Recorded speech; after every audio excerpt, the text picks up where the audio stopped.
Salve, salve, rapaziada! Mais um episódio aqui do The Coach Cast. E hoje a gente tá internacional, hein, meu irmão? O negócio tá ficando de verdade, hein? Vou receber aqui um atleta multicampeão, filho de um mestre conceituadíssimo. O pai é o Leonardo Mataruna e Hugo Mataruna. Muito obrigado por vocês terem vindo, receber vocês aqui. Para mim é uma honra tremenda. Obrigado a vocês terem me dado essa oportunidade de conhecer um pouquinho a história de vocês hoje aí. Obrigado. É meu primeiro podcast, tá sendo muito bom, eu tô gostando muito. É o seu primeiro podcast, cara? Sim. Pô, obrigado. Gostou do estúdio? Achou legal? Sim. Tá calmo, tá tranquilo? Sim, tá tranquilo. Já bebeu uma aguinha? Chegou aí no óculos escuro, no estilo, né, meu irmão? Esse é o brabo mesmo. Obrigado, Dave, aí, pela oportunidade de estar aqui, né, trocando contigo as figurinhas desde da competição, né, e agora aqui a gente de novo, frente a frente.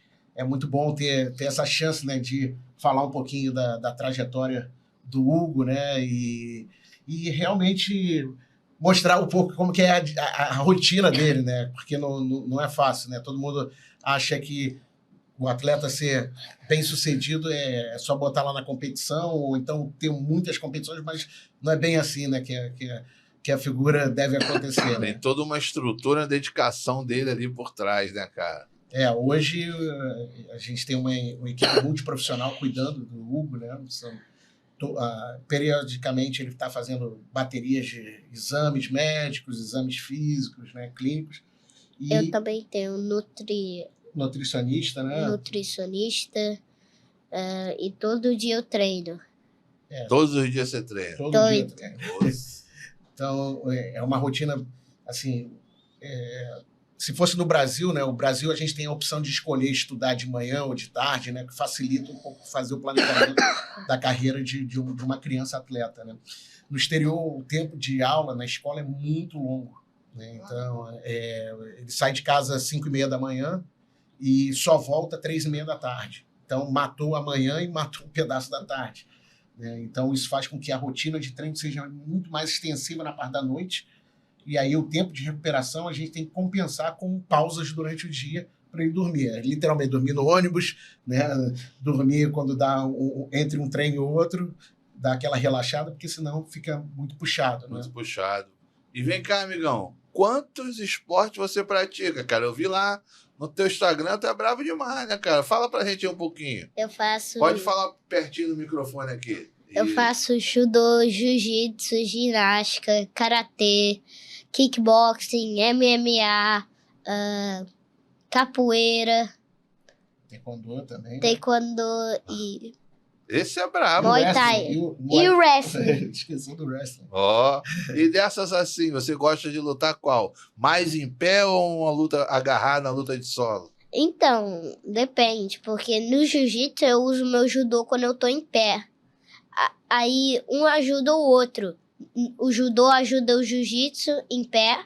Aí o jiu-jitsu ajuda o MMA no chão. Porque no chão, pra minha idade, não vale socar no chão. Mas pra adulto, vale.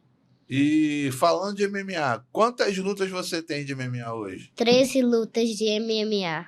E como é que tá o teu quartel no MMA? Quantas vitórias, quantas... Então, tenho 10 vitórias e 3 derrotas by split decision.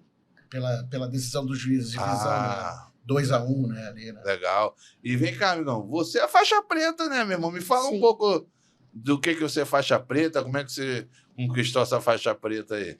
Fala pertinho do microfone, amigão. Ou então traz pra você, assim, ó. Pode trazer. Isso aí fica confortável. Então, no karatê, como é que começou? É quando nós mudamos para o Emirados. Lá, quando eu treinava, comecei a treinar jiu-jitsu com a professora Zanza, que foi uma das primeiras mulheres campeões mundiais. Aí, depois, tinha um karatê perto da minha casa. Eu comecei a treinar karatê com 3 anos. E agora eu tenho 9 anos e eu sou faixa preta de karatê. Eu fui examinado pelo um 7º dan japonês, Sensei Okuma, né? Sensei Okuma, que foi... E assim, é importante entender, né? Todo mundo fala, pô, mas criança, faixa preta, né? Como a carga de trabalho é muito alta nos Emirados Árabes, como qualquer outro país do exterior, a gente não tinha com quem deixar ele, né? Então ele saía da escola e ia, era quase uma babysitter, né? Era o professor do karatê. Então ele ficava na academia de karatê de 3 da tarde, quando ele chegava, até 7 da noite. Então, e todos os dias, inclusive sábado e domingo. Então, assim, ele fazia várias horas de treino e foi o que acelerou o processo, né? No Brasil é um pouco diferente o progresso, não só no karatê, mas em todas as artes marciais, é um pouco mais lento, né? Na Ásia, a gente vê isso muito mais acelerado, né?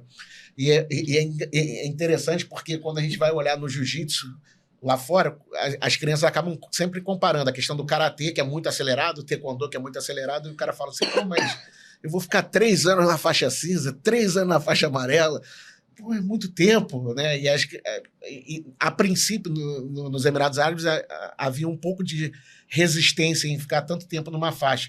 Mas hoje em dia as pessoas já entenderam que só dá realmente para mudar de faixa se tu tá preparado para o próximo. Vai devagar, jovem. Devagar, jovem. E vem cá, mestre, me conta um pouquinho que você estava me falando aí. Como foi essa tua ida lá para fora do país? Como é que começou a tua vida internacional lá? Eu fui atleta de alto rendimento. Com 21 anos eu tive uma lesão seríssima na cervical e ali foi um momento que eu falei, tentei voltar ainda para o esporte, mas sabia que era muito difícil de continuar. Mas eu tinha um sonho que era ir para os Jogos Olímpicos, né? Mas eu sabia que estava ali, já tinha muita gente chegando, realmente o Honorato estava despontando, outras pessoas despontando. Isso pelo judô. Pelo judô, né? E eu falei, pô, não dá para ir como atleta. Então vou começar a estudar para ir, tentar ir como técnico, né? Membro de comissão técnica. Mas também era muito longe, né? Porque tinha muita gente na minha frente, muita gente experiente e boa no Brasil. Então fiz a faculdade de Educação Física na UFRJ, acabei me enveredando para me especializar rápido, mestrado, doutorado. E um dos meus professores me convidou, pô, quer vir trabalhar com a gente na seleção brasileira? Estou precisando de um técnico da seleção brasileira de cegos. Você quer? Eu falei, pô, trabalhar com cego eu nunca trabalhei, mas vamos lá. Meti as caras e fizemos um bom trabalho, né? Eu, o professor Gilcinei Costa, o Walter Russo, mudamos o perfil do judô para cegos no Brasil. E muita gente começou a se interessar a trabalhar com isso. Aí eu falei, poxa, vou conversar e buscar o que estão fazendo lá fora que não fazem aqui no Brasil, né? E isso para o esporte olímpico. E eu vi que a França tinha um sistema de vídeo scouting, né, que era assistir, filmar as lutas, assistir e detalhar em estatística, que ninguém fazia aqui. A única esporte que tinha algo similar era o voleibol. E aí eu fui conversar com o pessoal da Confederação de Vôlei e montei um projeto e apresentei a CBJ. A CBJ falou, pô, vem trabalhar com a gente. E aí fiquei durante 15 anos fazendo a parte de análise tática e estrategismo da CBJ. Quando viajando para os Jogos Olímpicos de Londres, e eu abro o jornal, tinha lá, vaga para pesquisador da União Europeia, né? Nessa época eu era oficial da Marinha. Eu tinha entrado para trabalhar com um projeto para os Jogos Mundiais Militares de 2011. E falei, vou tentar, vou arriscar. Mandei meu currículo, mas muito sem esperança. Em dezembro do mesmo ano, eu estava no Grand Slam, no Japão, quando eu recebi um e-mail dizendo que eu tinha sido aprovado entre 19 mil candidatos. Caraca, que vitória, bacana. Nisso passei lá 6 anos na Inglaterra, foi quando a minha esposa engravidou e o Hugo, próximo a nascer, a gente decidiu vir ao Brasil para ele ficar próximo da família, né? E aí ele só nasceu no Brasil e 2 semanas depois a gente voltou para a Inglaterra. E da Inglaterra foi para a Alemanha, e da Alemanha fomos para os Emirados. Na Alemanha, eu fui receber um convite também para desenvolver o judô para cegos e trabalhar também com jiu-jitsu para cegos. E, cara, essa estatística que você falou, desculpa a minha ignorância, que eu sou desconhecido totalmente, É parecido com um filme que teve, até o Homem que Mudou o Jogo, se eu não me engano, Sim, o o nome do Moneyball. filme. Sim, Que ele fez uma estatística do futebol americano, com números exatamente. ali. É bem nessa pegada do seu Exatamente trabalho. isso. Exatamente isso. Caraca, que irado, cara. E mais do que isso, né? Hoje, por exemplo, no Brasil a gente já tem bem essa área bem avançada, né? Mas o que eu fazia na confederação era uma intercalação com os técnicos para saber, poxa, um determinado atleta ganha em competições no Japão, mas ele perde em competições na Europa. Por que esse cara perde? A gente tentava entender o atleta separadamente, cada atleta. Então mandava esse cara para a Europa para treinar, mas sempre nas competições da Ásia para pontuar, né? Porque depende do ranking olímpico, né? Uhum. E tem a questão do investimento, né? Então, como que a gente poderia administrar melhor o investimento em cada atleta, né? Porque senão você estava desperdiçando dinheiro mandando o cara para uma competição que ele nunca ia ganhar. E é mais ou menos isso que hoje eu transfiro esse conhecimento para a carreira esportiva do Hugo, né? Então, o Hugo, por exemplo, no Brasil, ele compete muito bem, apesar do nível e dificuldade ser altíssimo, né, comparado com outros países. O material humano aqui é muito grande. É muito grande. É um moleque muito casca grossa. Tipo, aqui no Brasil... Puxa o microfone pra você, amigão. Pode puxar. Aqui no Brasil, tipo, as pessoas querem, tipo, treinar. Lá no Emirados não quer tanto. Aqui no Brasil tem pessoas que são muito fortes e quer treinar de verdade. E para a galera entender, nessa sua temporada, né, que você veio agora, quantas competições você participou? Quantas delas você foi campeão? Fala pra gente aí. Então, competi 4 competições. 3 eu ganhei ouro. Uma eu ganhei prata. O que eu ganhei prata foi meu primeiro Grand Slam que eu competi na minha vida. Porque Grand Slam só começa da primeira idade, 12 anos. 9 aos 12 anos. É a primeira categoria. 9 anos agora e aí... Eu tô com um garotão de 12. De 12, né? Boa. E assim, o Hugo, ele é um atleta que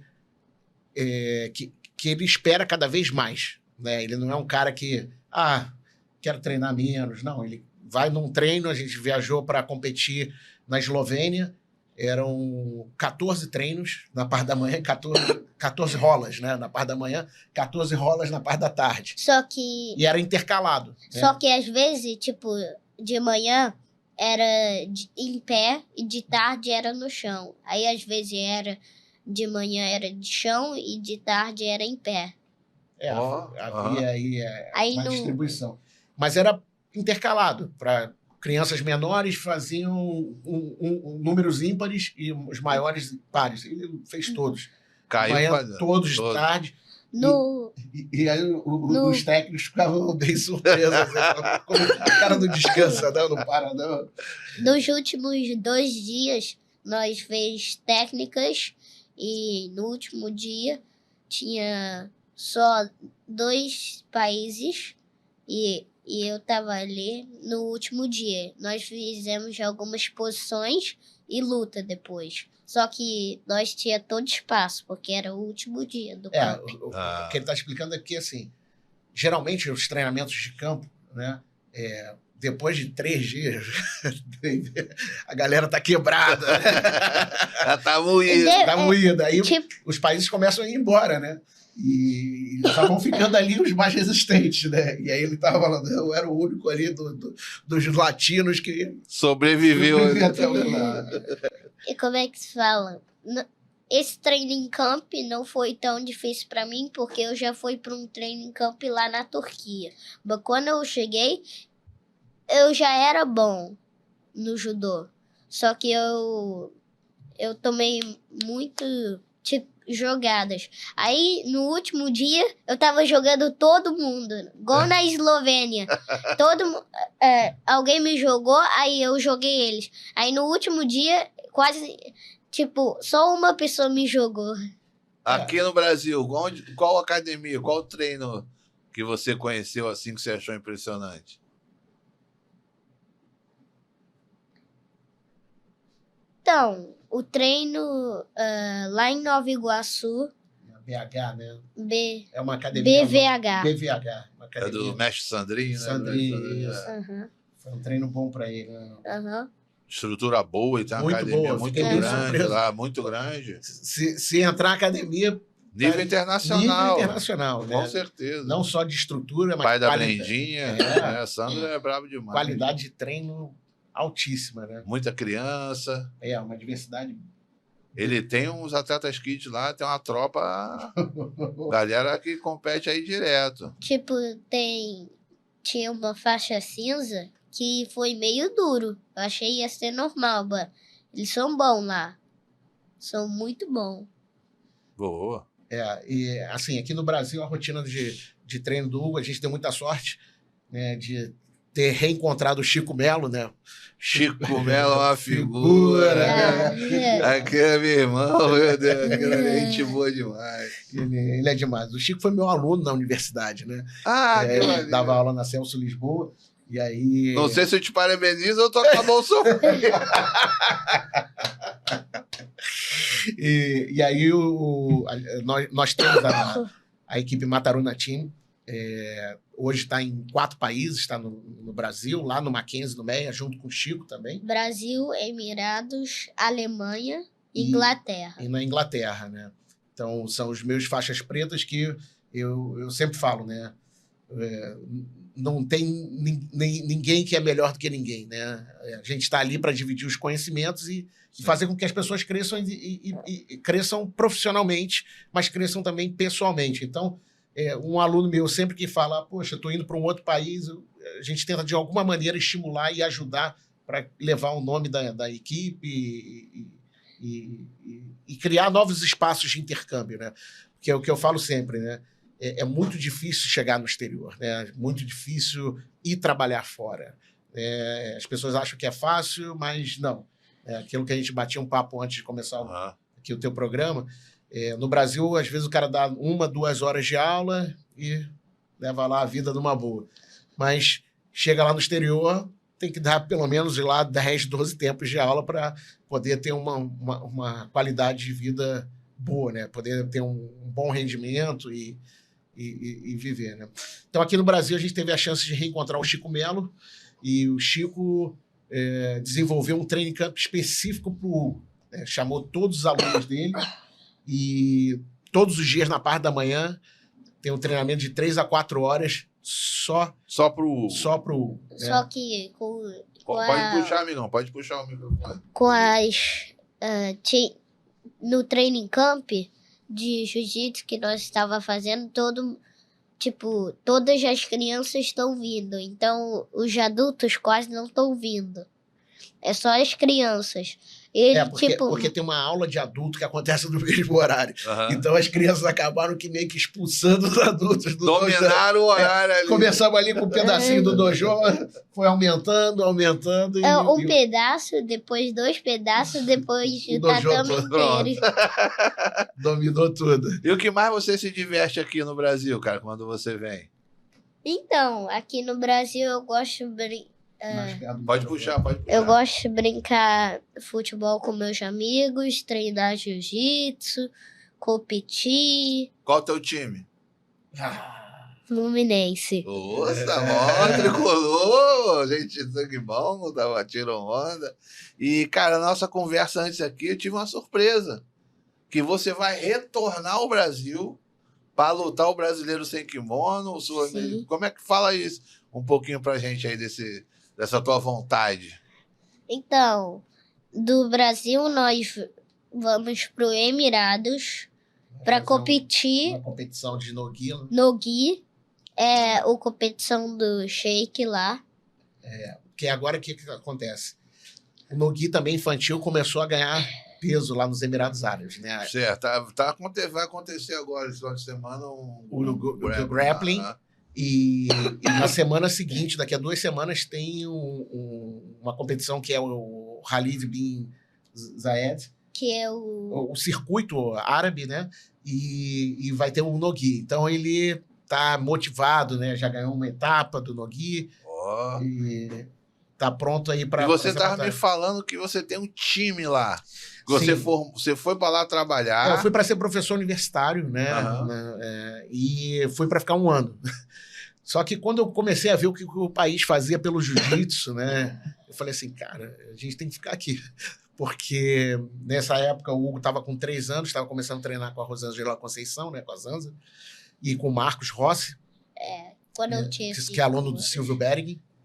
E nisso eu falei, poxa, que país do mundo faz um campeonato para crianças com altíssima qualidade, né? Não tem, né? Tem nos Estados Unidos muita coisa acontecendo, mas o que os Emirados Árabes têm feito para a competição infantil é algo fora do comum. É tipo, o estádio inteiro todo limpo, só, tipo, no chão tem pessoa...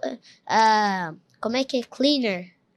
As pessoas que estão trabalhando, né? Que eles limpam tudo. No estádio inteiro, é um estádio muito grande. Eles botam a mesma câmera profissional que eles botaram no Grand Slam. A mesma estrutura que se tem para o adulto, tem para as crianças, né? E também, de transmissão, TV, medalha, troféu, tipo, tem pódio. E o Didi, né? E o prêmio, Agora eles estão fazendo também para crianças menores. Porque crianças menores não tinham premiação em dinheiro, né? Agora... E você sabe os valores, como é que tá? Sim. A primeira categoria é 300. 300 dirhams, que dá uma para média de terceiro lugar. Reais. Segundo lugar é 400. Não. 300, 200 e 100 para o terceiro. Tá. Na categoria do Hugo, que é 9 anos, o primeiro lugar é... 800. 800. Então, em reais, quase dá R$1.000. É 950. 850. É 800? 850 reais. E o número de inscrição no campeonato desse porte, como é que é? É bem alto. Cada ano está subindo mais e assim, as pessoas acham que a competição nos Emirados é uma competição mais fraca, e não é. Né? Porque como está muito próximo ali de países como Cazaquistão, Quirguistão... Tem muitas pessoas... Vem todo mundo. Tem muitas pessoas, tipo, da Rússia, do Cazaquistão, do Tajiquistão, da Turquemenistão. A galera boa de chão. De chão. Porradaria. O pessoal treina sambo, né? E aí o cara vem em pé com muito diferente takedown, né? E isso dá uma valorizada no evento, né? No World Pro, é claro que a expectativa é maior, né? Mas nessas etapas que eram menores, a gente não esperava que tanta gente viesse, né? Como está tendo muitos conflitos ali naquela área, né? A guerra da Ucrânia e Rússia, o pessoal que tem melhor condições financeiras acabou migrando para Dubai. Então, o número de russos hoje treinando é enorme, né? Quando a gente abriu a academia, né, a Mataruna Team, lá nos Emirados, só tinham 2 academias de judô, só 2 clubes com judô. Era a Tia Nogueira e a Federação. E tinha um treino da Federação de Judô. Hoje, já são mais de 34 academias só de judô nos Emirados Árabes. De 3? Nos Emirados não, só em Dubai, tá? Isso é importante. Caraca! Então, assim, é um progresso muito grande. É claro que a Federação tem investido, né, em aberto novas oportunidades, mas, assim, essa migração dos russos fez com que houvesse aí um crescimento grande, né, do judô e do jiu-jitsu, né? Tinha só 3. De 3 foi para um número muito alto, que muitos clubes cresceram. Eles botaram, tipo, no nosso clube, que nosso tinha lá no lugar Heroes, antigamente, agora é o clube próprio. Porque que acontece, né? Você abrir um negócio, né? Todo mundo fala assim, eu quero deixar de ser professor e quero passar a ser empresário, quero passar a ser o gerenciador do meu negócio. É muito complexo, né? A licença, os valores para abrir uma academia nos Emirados Árabes é altíssimo. Você tem taxa da federação, as licenças, como as licenças que nós temos aqui com prefeitura. A legalidade do negócio. A legalidade é muito complexa. Hoje em dia está muito mais fácil do que há 5 anos atrás. 5 anos atrás você não conseguia abrir nenhum negócio se você não tivesse um parceiro árabe local, que tinha mais do que 50%, deveria ter mais de 50% do teu negócio. Então, tu imagina, você abrindo um clube, mas você está dando praticamente lá mais de 50% para alguém. Para poder ter o direito Para poder ter o direito de abrir, né? Hoje em dia, não. Hoje você já pode ser o dono do seu próprio negócio, né? 100% sendo de qualquer país. E você cara, que viaja o mundo todo aí, tem o conhecimento de diversas escolas de lutas ali diferentes. A gente vê até isso no MMA, a diferença do chão russo, né? O chão aqui dos americanos e tal. Quais as principais diferenças que você enxerga assim? Olha, eu vou falar um pouco da realidade da Rússia, né? Do leste europeu ali, né? A gente vê uma diversidade muito grande de atletas, material humano enorme, né? Como tem no Brasil. Só que o espírito de guerra, né? Não é porque tem a guerra agora, né? Mas são países que sempre estão em guerra, né? Eu tive um professor que ele falava isso: países frios tendem a formar lutadores mais frios e mais duros, né? Então, países que estão expostos à guerra tendem a ter a formação psicológica, do ponto de vista psicológico do atleta, é um pouco diferenciada da formação que a gente tem no Brasil. No Brasil, a gente tem excelentes profissionais que atuam com a área de treinamento mental, psicologia, do esporte, mas uma coisa é a questão cultural, né? A nossa cultura é muito mais leve do que comparado com as outras, né? Mas hoje em dia eu vejo um fator inicial, a questão da diversidade do material humano. Segundo, né, o nível de investimento, né, os prêmios, o nível de premiação, né, é muito superior quando você... Não é só a bolsa do evento, né? Os governos também, de uma maneira geral, acabam investindo mais, dando prêmios, às vezes milionários, né, para os atletas que alcançam um determinado pódio, né? Também, tipo... E a última questão, que é o que um pouco que o Hugo tem feito, né? É o treinamento de diferentes vertentes das artes marciais, né? Era isso aí que eu ia falar, porque assim, cara, antigamente tinha a questão do creonte, do cara que não podia treinar em outra academia, que era uma ofensa ao mestre e tal. Como é que você está vendo essa modernidade, essa troca de conhecimento, esse intercâmbio aí? Como é que você vê o quão benéfico é para o atleta e para o próprio desenvolvimento do esporte? Não, eu acho que isso mudou completamente, né? O jiu-jitsu cresceu e amadureceu de uma maneira extraordinária nos últimos 20 anos, né? Tipo, antigamente, eles falavam para você trocar de faixa, você tem que bater em alguém. E agora agora... Tem a parte comercial ali também, né? Tem as provas. Mas tem as provas, tem as escolas que separam, né? Iniciante, intermediário, avançado. Sim, sim. É claro que existe a parte comercial, mas existe a parte também competitiva. Né? Se não houver essa divisão, você acaba... E um depende do outro, né? Não dá para ser só comercial e não ter a competição, porque senão você não consegue atrair aluno. O comercial paga as contas, né? E o competitivo está ali em busca de resultado para crescer o nome da escola e ter mais comercial. Sem dúvida, sem dúvida. Então... Hoje, por exemplo, o Hugo tem treinado também lá no Valqueire, né, no centro de treinamento do Patrick, com a professora Patrícia. E se a gente parar e pensar, né, na década de 80, eu fui aluno da Carson Gracie, né, lá em Copacabana, fui aluno de vários professores, tiveram vários mestres que me acompanharam, o último foi o Saporito, Marcelo Saporito. E se na época que eu treinava, se eu falasse que eu ia em outro lugar treinar isso... Era coça. Era coça. Mas isso é muito importante, né? Não só para o crescimento dos atletas, mas também para o crescimento do próprio técnico, né? Sim. Quando o técnico acompanha o atleta, ele vê outros tipos de treinamento, outras coisas que ele pode aplicar nas suas escolas e, sobretudo, o intercâmbio, né? Eu acho que quando a gente cresce junto, a gente tem a possibilidade de ampliar outras possibilidades, não só de competição, mas também da amizade, né, que hoje é indescritível o que o jiu-jitsu tem feito pelo mundo, né? E hoje eu acho que esse contato que aproxima os atletas e as equipes é bom porque amanhã você pode ter uma outra oportunidade. Um pode puxar o outro. Né? Eu acho isso o desenvolvimento do esporte. Ali não tem inimigo, né, cara? São adversários, tem essa coisa das lutas casadas que faz aquele trash talkzinho ali para vender mais. É um espetáculo, né? Espetáculo, né? Faz parte do show, né? É verdade. Mas, pô, eu acho isso muito necessário. Você como um cara estudioso, né, cara? Como você vê a coisa dos cursos online, né, das escolas online de aprendizado, que ensinam posições, como você vê essa ferramenta, se isso veio para agregar ou não?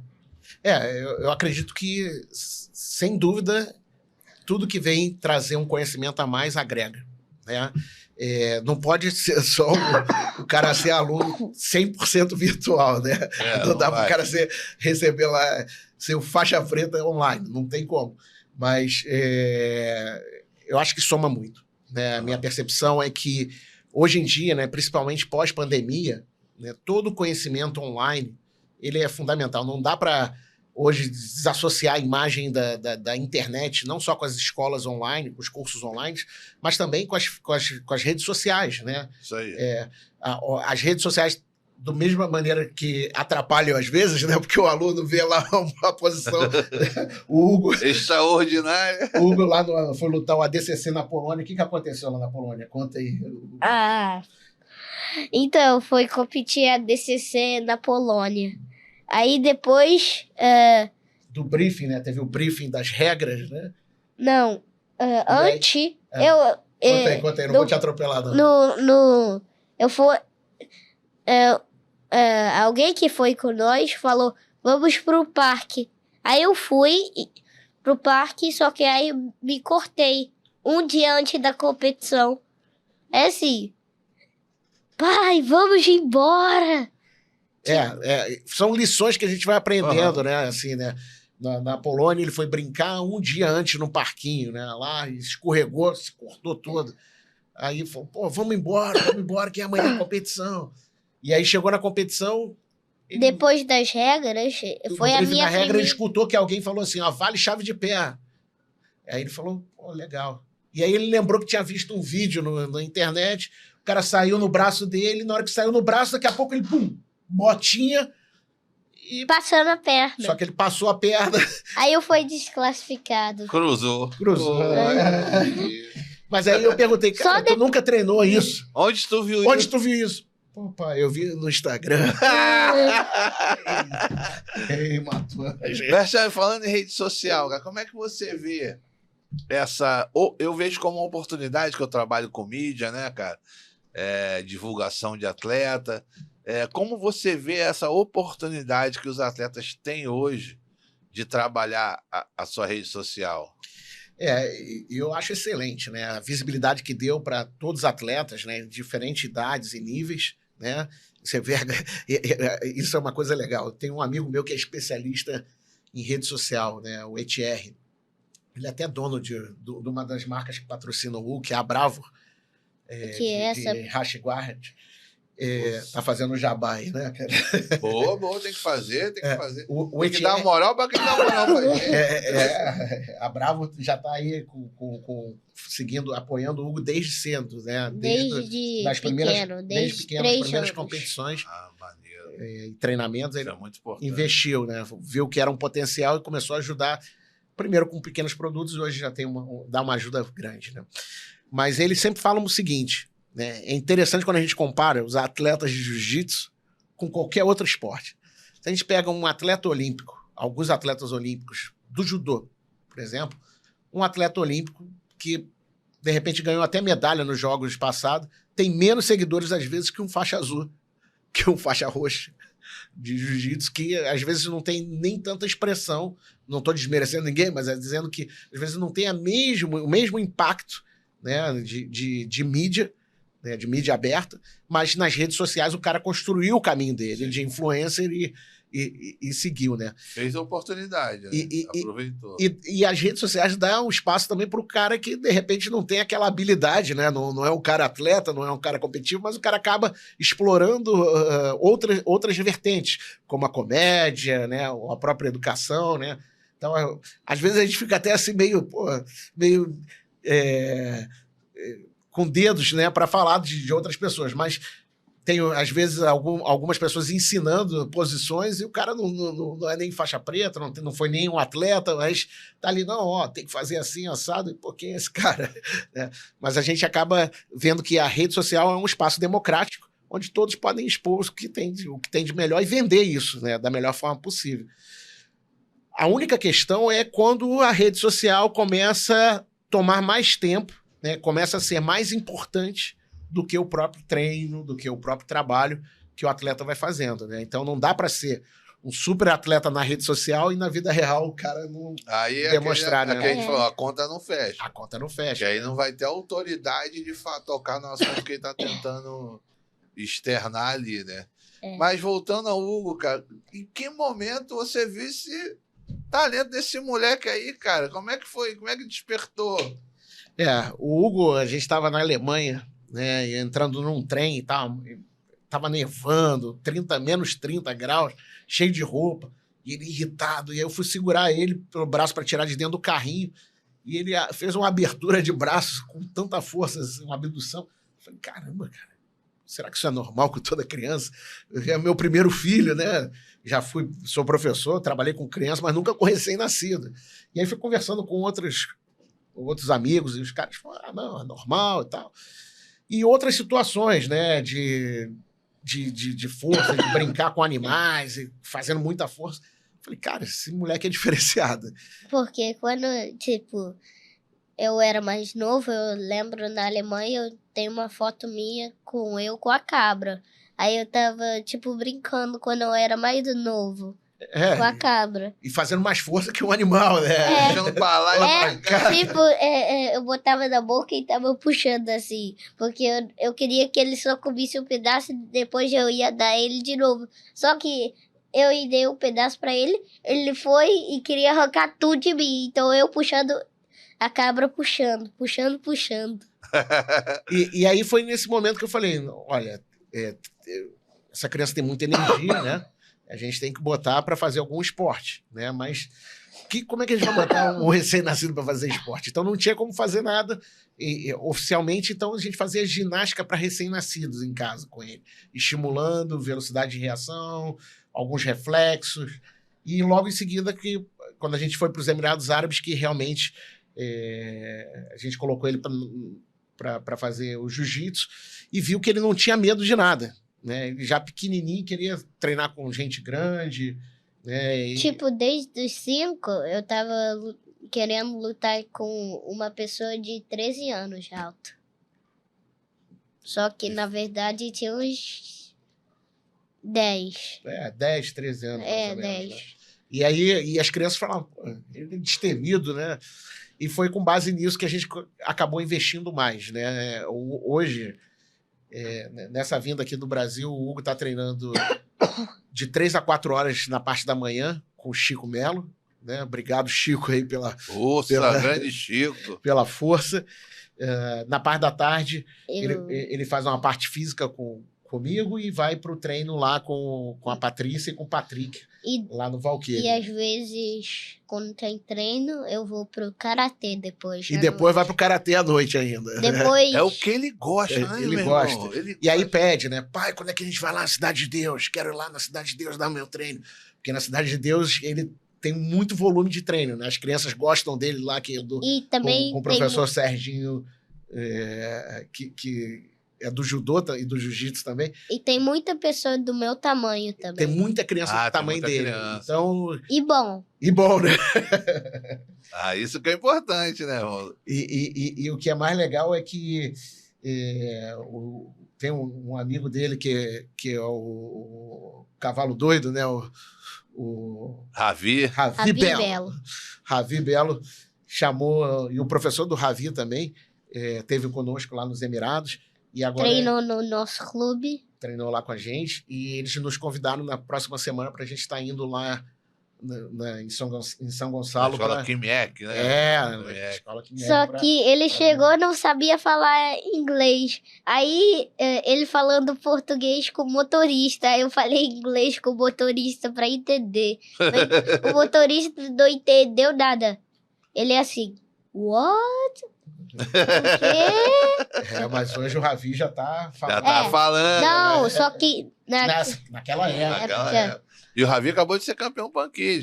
Não tem... Veio aqui, eu falei com ele, ó, vai trazer a medalha de ouro e meu MM. Que chegar aqui de mal manão, não volta, não.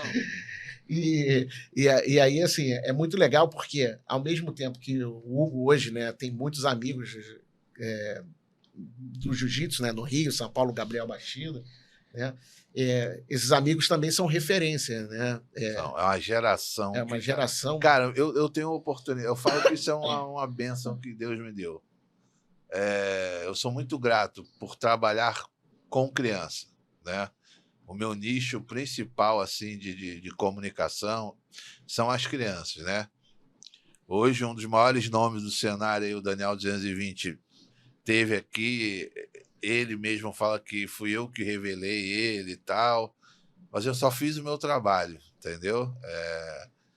E eu vejo nas crianças, cara, a longevidade do nosso esporte. Porque dentro do jiu-jitsu é uma comunidade tão grande que você sobrevive como um dono de fightwear, um jornalista, um profissional de mídia, um professor que não foi atleta, mas ele investiu no CT bacana, numa metodologia legal, na graduação, no estudo.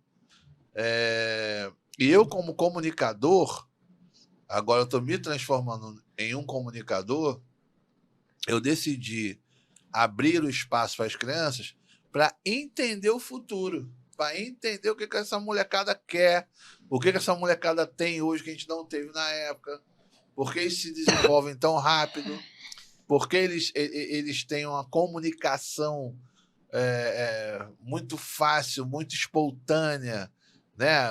Porque tem contato com gente de todos os lugares do mundo, diversas culturas, diversas opiniões. Hoje o conhecimento está palpável ali, está muito próximo. Então eu sou muito grato de ter essa oportunidade de conhecer o Hugo através do Chico Melo, que você viu ali que foi uma correria. Verdade, Se contar, ninguém acredita. Foi na cerca do campeonato, ali na grade, que o Chico gritou meu nome, apontou pro Hugo, falou que ele ia entrar, que ele ia lutar, que ele tinha não sei quantas lutas de MMA, que ele é do Emirado, o pai dele tá aqui. Eu já chamei o Marcel, que era jornalista lá, que tá com...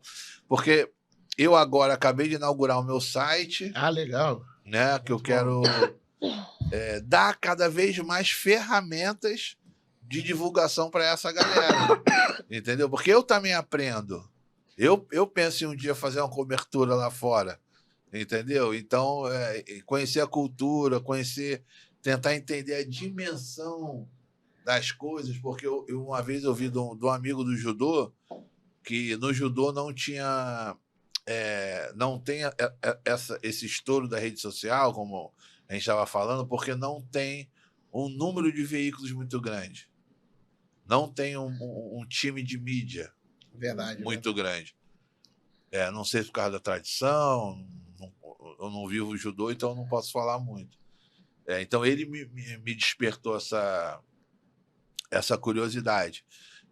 Então eu vejo esse espaço aqui justamente para isso, para a gente se conhecer, trocar ideia, tentar estreitar o relacionamento e multiplicar o conhecimento. Eu acho que você aprender uma coisa, você ensinar é outra, você passar aquilo para frente, que às vezes eu não vou, mas, tu vai lá, fala com o mestre tal, que ele vai te orientar, vai te ajudar, ele tem um time lá e pode te ajudar a se hospedar, ali te orienta para onde vai. Essa rede é fundamental. É fundamental, cara, é fundamental. Mas o teu trabalho é essencial para que isso aconteça, né? Porque se a gente não tiver um espaço, né, para a voz das crianças, que dê voz aos pais, né, aos treinadores, realmente fica muito complicado, né? Mas hoje em dia, é o que você falou, né? O jiu-jitsu é uma grande família, né? Então, quantas pessoas viajam pelo mundo, ficam na casa de outras pessoas, treinam no clube de outras, né?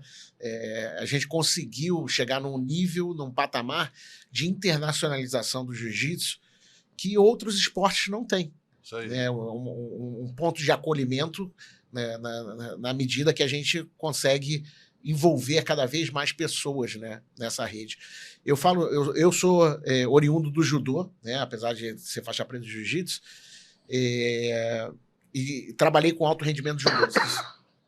Vejo assim, são esportes realmente, apesar de terem as suas afinidades, são esportes bem diferentes, mas do ponto de vista de estrutura de comunicação, o jiu-jitsu realmente está anos na frente do judô, mesmo que o judô seja um esporte olímpico. O judô tem mais entrada nas grandes mídias, né, de TV e rádio, mas na internet hoje o que o jiu-jitsu faz é impressionante, ainda mais para essa criançada, né?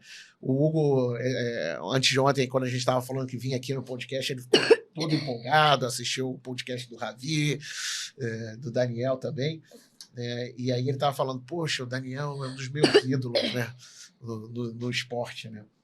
E é muito legal escutar isso, né? Saber que uma criança que também apesar de já ser adolescente, né? Mas é criança ainda, né? E se torna palpável, né? Não é alguém que está tão longe, né? Ele é alguém que ele pode tocar, que pode treinar, que pode conversar, né? Então mostra que para aquela criança que é capaz também, é possível chegar ali, né? Sim. Se cria uma porta de esperança, né? Essa proximidade da galera mais que está no topo, né? Eu acho que incentiva muito. Eu estava na pesagem lá da JP, lá do Grande Slam, e o Huguinho chegou para falar comigo, eu estava com o Daniel. Uhum. Aí eu falei, aqui é o Daniel, aqui, Hugo, aqui, sei o quê. Então, depois eu vi que eles já se conheciam e tal, já tinham tirado fotos juntos e tal. Então, essa proximidade estimula, mano. Você vê que é de verdade, você vê que é possível. Sabe qual é?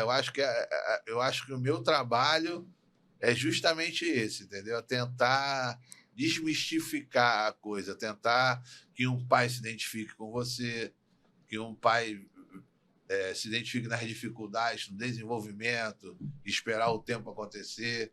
Porque uma criança que nem o Hugo não é qualquer uma, com habilidades em tantos esportes ao mesmo tempo, né? E eu acho que a tendência da geração está vindo nesse pique, né? Porque a galera hoje em dia, como o próprio Bochecha, que ganhou vários títulos mundiais e agora está no MMA, né? Rodolfo Vieira, que veio ganhando vários títulos no jiu-jitsu, está no MMA. E ele já está no MMA dessa idade.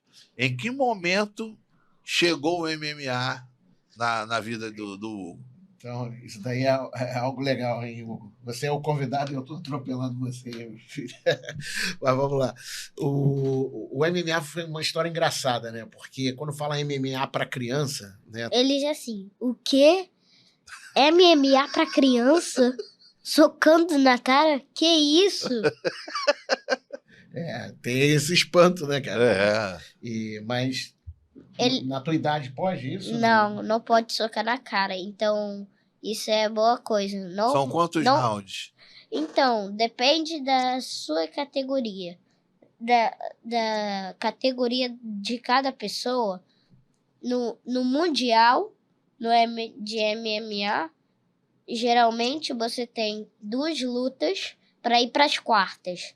Depois das quartas é as semis e a final. Então são 5 lutas. No Mundial é uma fase de grupos, né? Você tem uma fase de grupos. Então separam 4 grupos. 4 grupos com 6 com 4 ou 6, eu não lembro. 4. Com 4 atletas. 4 com 4. Só o campeão, né?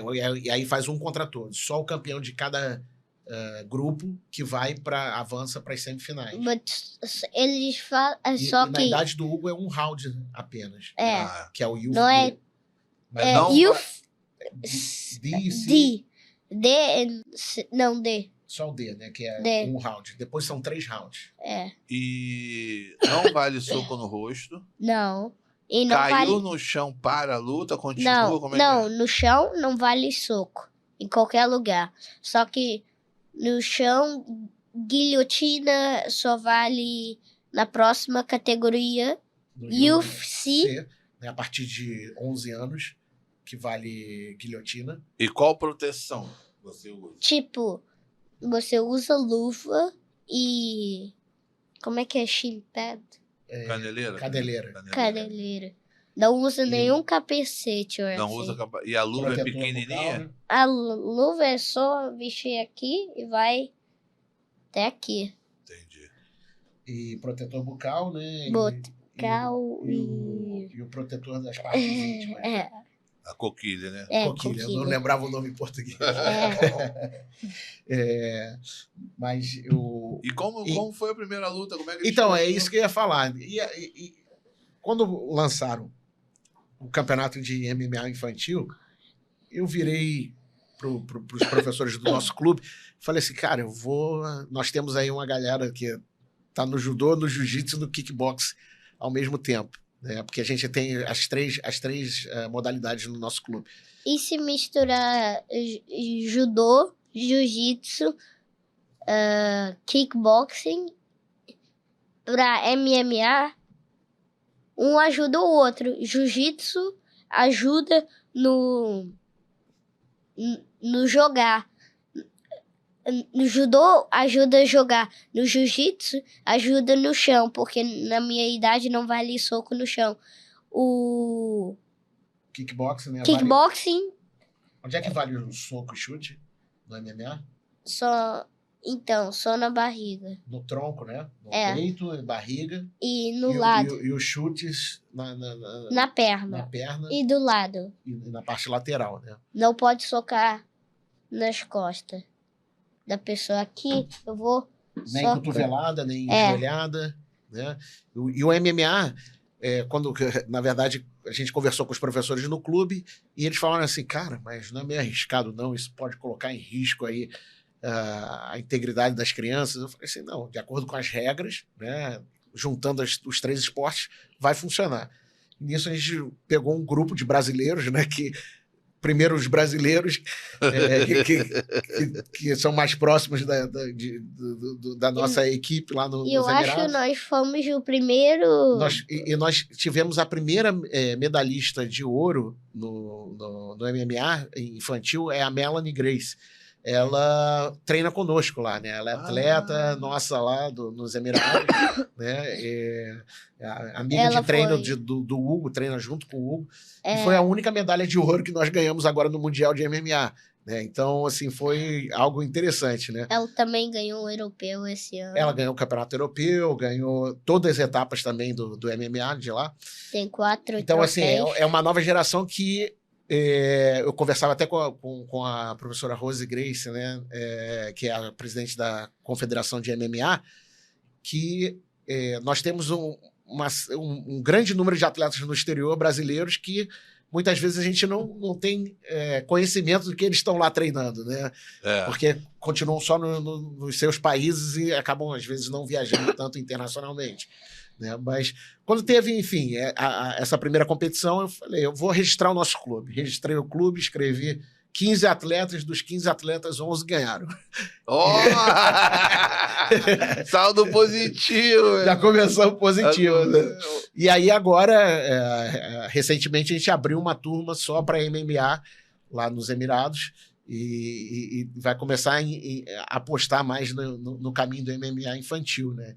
Então, a gente hoje, nos Emirados, nós temos pioneirismo em 2 ações. Uma é MMA infantil e o judô e o jiu-jitsu para mulheres, né? Cara, eu queria... Agora no momento pai, né, cara? Porque eu sei que acima de mestre, de treinador, de tudo, você é pai. O que você aconselharia, né, cara, um pai que tem um filho ativo, você incentivar... qual a sua dedicação para o Hugo? Como é que você... O que você faz por ele, assim? O que você aconselharia qualquer pai fazer? Eu acho que, antes de mais nada, né, os pais devem tentar, de alguma maneira, oferecer algum tipo de esporte, né? É claro que a gente puxa a sardinha, quer que seja para o jiu-jitsu, para o judô, né, para as artes marciais, mas qualquer tipo de esporte que possa reduzir um pouco o tempo de ociosidade das crianças, né, e criar uma possibilidade de futuro, né? Tipo, todo mundo tem que fazer exercício, senão não tem... Se não fazer exercício e depois querer competir no campeonato, vai chegar no campeonato e no meio da luta vai ficar cansado, não vai ter água se for jiu-jitsu. Exemplo. Na verdade, não. A competição, ela é apenas uma etapa, né? Todo mundo fala assim, poxa, você não acha que o Hugo tá competindo muito, que você tá botando muita energia no Hugo, né? Tá botando pressão? Falo, não, pressão a gente não coloca, né? Porque, por enquanto, o objetivo não é agora. O objetivo é lá na frente, no futuro. Até mesmo porque a gente tem a ideia de ajudá-lo a cumprir o objetivo dele. Qual é o teu objetivo? O que tu tem como meta? Ser campeão olímpico. Ele me disse isso aos 4 anos de idade. A gente estava assistindo os Jogos Olímpicos na TV, Jogos Olímpicos de Tóquio, e ele falou assim, caramba, que legal isso aí, eu quero ser campeão olímpico. Eu falei, mas para ser campeão olímpico, o caminho é longo, cara. Tem que pagar um preço por isso. Só que nos Jogos de Tóquio nós não viu muito, porque quando que começou a pandemia. A gente tinha até os planos de ir a Tóquio, né, para assistir os jogos ao vivo, mas com a pandemia não foi possível, né? Mas voltando à tua pergunta, eu acho o seguinte, hoje, né, eu abdico muito do meu tempo de lazer, do meu tempo livre, em função do meu filho, né? Eu invisto não só a grana, mas invisto também atenção. E o que é fundamental é, quando você oferta o esporte para a criança, é escutar da criança, saber o que a criança gosta, o que a criança quer de verdade. Porque se a criança está indo lá para o jiu-jitsu para se divertir, não tem problema nenhum nisso. Né? Nem todo mundo vai ser atleta, nem todo mundo vai ser campeão, nem toda pessoa que faz uma arte marcial precisa competir. Né?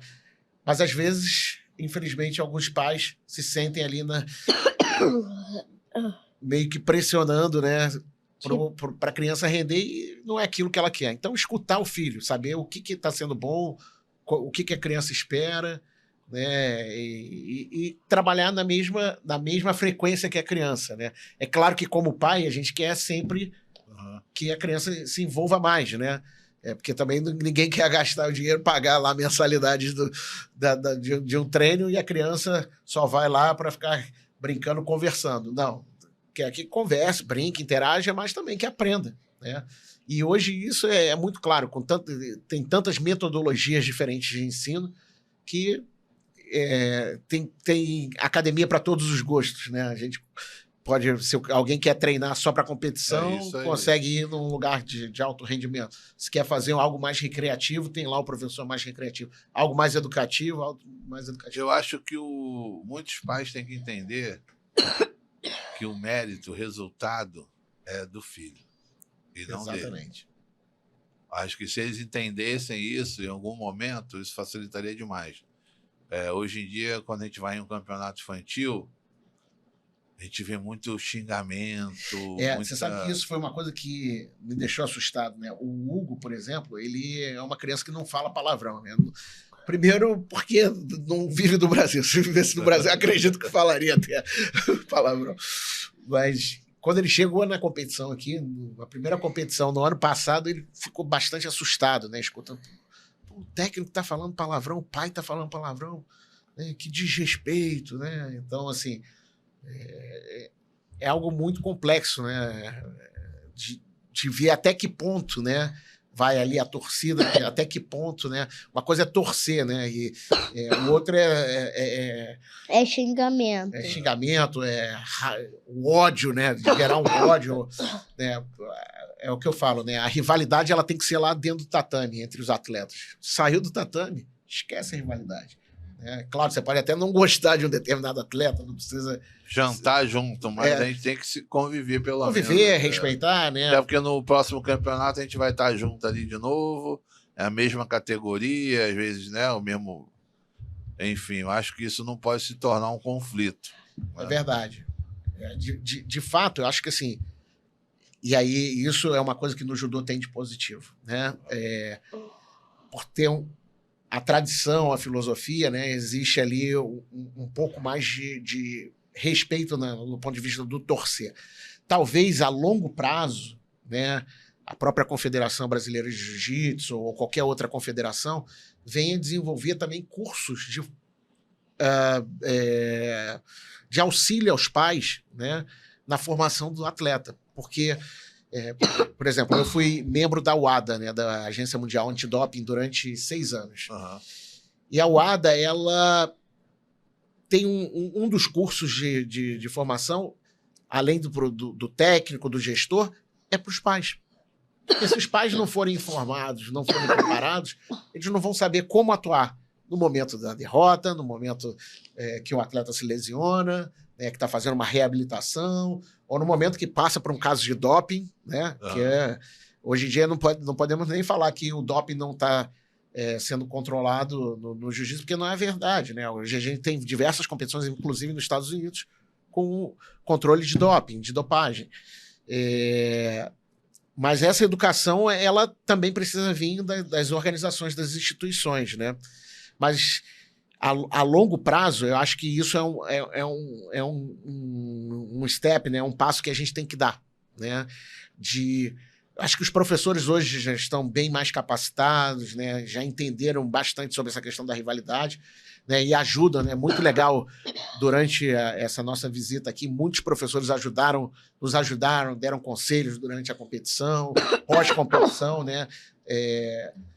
Isso já está muito claro para os professores, mas para os pais ainda precisa de um processo de amadurecimento e treinamento. A educação, né? A educação a longo prazo, né? Também para o pai, né? Você esclarecer certas coisas. Porque essa educação vai ajudar também, até mesmo no planejamento financeiro do atleta, né? Porque qual o maior problema hoje, né?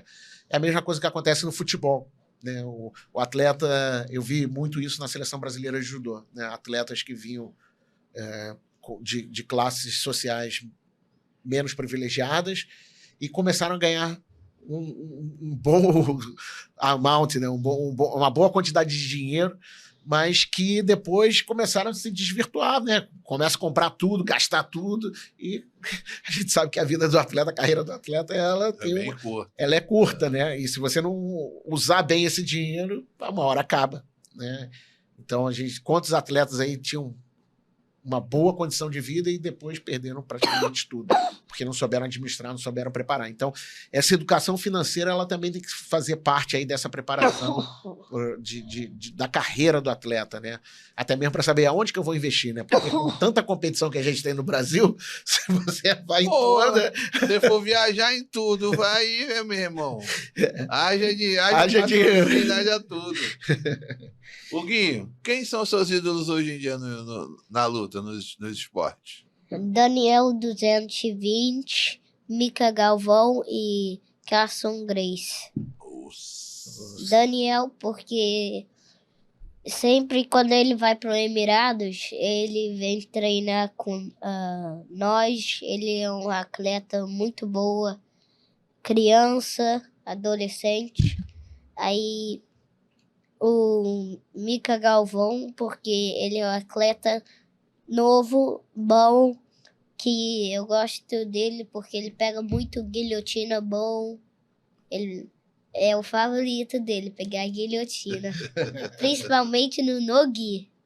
O Carson Grace foi o meu mestre, né? E o outro que também tu fala muito é o Royce, né, cara? Royce Grace. O Royce Grace, que ele ficou maravilhado quando ele assistiu o primeiro UFC. Ele falou assim, pô, como é que esse cara aí ganhou tanta gente, né? Pô, cara, eu queria agradecer a presença de vocês hoje. Para mim foi um aprendizado.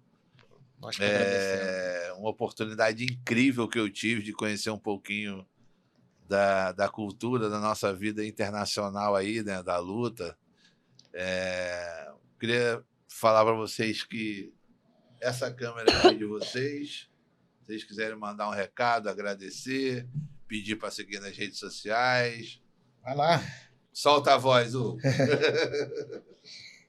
Dia 7 de agosto, eu vou ter um seminário lá no Mackenzie Fight Club.